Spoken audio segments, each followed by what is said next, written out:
Well, I've been kind of productive today. Sometimes it happens, sometimes it doesn't. But I'll kind of show you guys what I've been up to, and haven't put a video up in a long time, so we'll do that. And but anyway, let me show you what we've been up to. Beautiful day out here today, guys. It's been little hot for working outside, but I guess it could be worse. But anyway, this is what I've been working on. As you can see, I got the bug-in primer. So had some old lacquer primer, old oil-based tractor primer in the garage. Stirred her up and laid it on here, and hopefully be able to get it sanded eventually. That's a problem with lacquer. If you guys spray lacquer before, it takes 3,000 days for it to actually dry. I got a couple runs here in the door jambs, but that's what it looks like. Looks better than 9 different colors. So, but it's starting to dry up good now. And so in between waiting for this to dry, we turned our attention to this thing. This is the Galaxie, and the Galaxie has a new radiator, as you can see.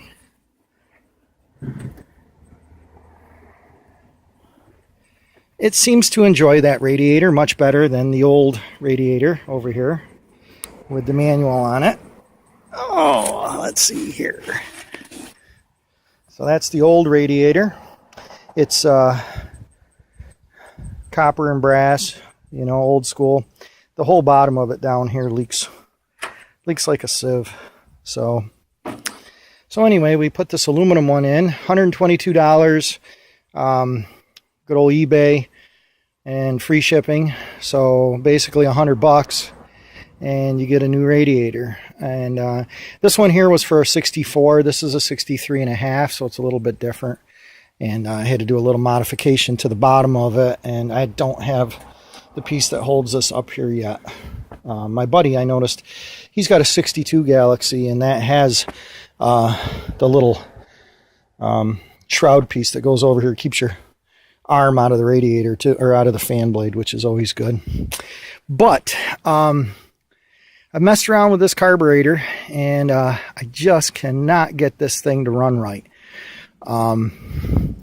It's just won't take the fuel.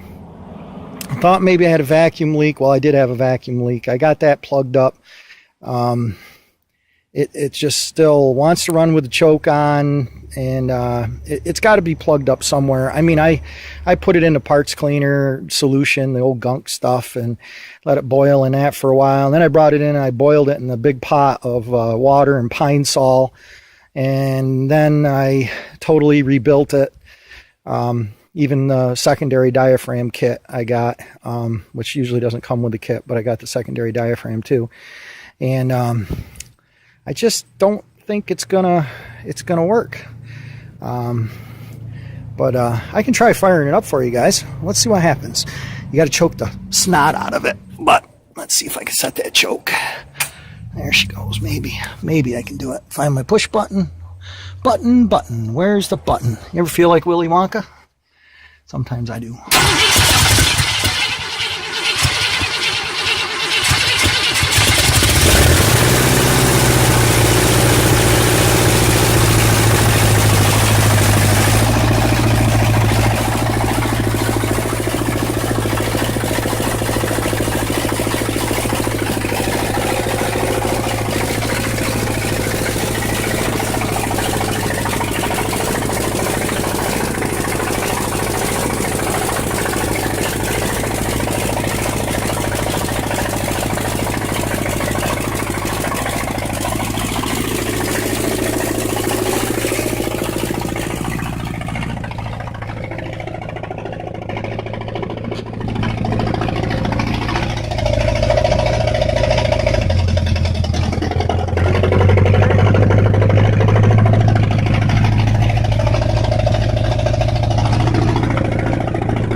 Out, boys.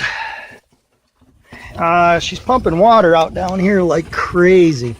I don't know if you can see that. I had to move this over here. And I'm not really sure why it's building so much pressure. It doesn't have a thermostat in it. That could be part of it, I suppose. But it is building some wicked pressure.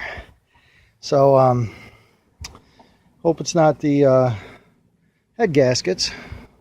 But I assume those are all been replaced because I bought this motor and it was all put back together and painted and everything. So you kind of got to assume that they put it back together somewhat correctly, even though they did screw up the camshaft. So that took some work. But anyway, you see it's carrying about 50 pounds there. That's probably about idle. I'm not really sure. It's hard to tell. I don't have a tack on it. I don't have a temperature gauge on it because the temperature gauge I have doesn't fit in the hole. So it's but you could see the oil pressure was holding about 50 probably. That's pretty good at idle. Good enough for a stock rebuilt motor. And I have no idea if they used a high volume oil pump or if they used a stocky. Probably a stocky, I would assume. I think it'll run. Oh, did you see? I even ran back quick. I know it's probably bad in the video. I couldn't talk on the video because you guys could never hear me over this thing. But I did kick her in gear, and the back tires were moving. So that means the transmission, I think, works, which is good because I didn't really want to spend $750 to get the tranny rebuilt. And I didn't really want to do it myself. So, to be honest with you, it's, you know, the transmissions kind of scare me a little bit. A lot of moving parts and stuff, so. But, so anyway, that's kind of where we're at. And, here, let me unplug my coil. There you go. That's the kill switch. It died on its own. It wouldn't stay running. You kind of give it fuel and it just shuts down, so I'm not really sure. It won't take the fuel, or it's not getting the fuel, or I'm not really sure what's causing the issues, but I'm pretty sure it's just that carburetor's just junk. But anyway, guys, hope you enjoyed the video, and I'll try to get it up there soon. And today's Saturday. Couldn't tell you what the date is. Maybe like the 27th, something like that. Does that make sense? There's the old bugaboo. Get her painted, and we're going to do it two-tone. Going to do it white from here and then up. So. Well, you're not running. Hi, Liz. Well, you got running. What do you think I got running? This. Was it loud? Yeah, I could hear it. You could hear it? Yeah. I thought you were going to drive it. Like. What, the car? I had that one running. Oh. You thought it was that one. Yeah. Well, at least it's drier. It's still a little, yeah, I can't sand it yet. Ah, what's that? No, spider. Look. Say hi to everybody. Hi. Hi. Okay, say bye to everybody. Bye. Bye. If you like my bag and white bug, post it on Dad's phone. Oh, you want to say I like it. You want? Have a funnel day. Okay.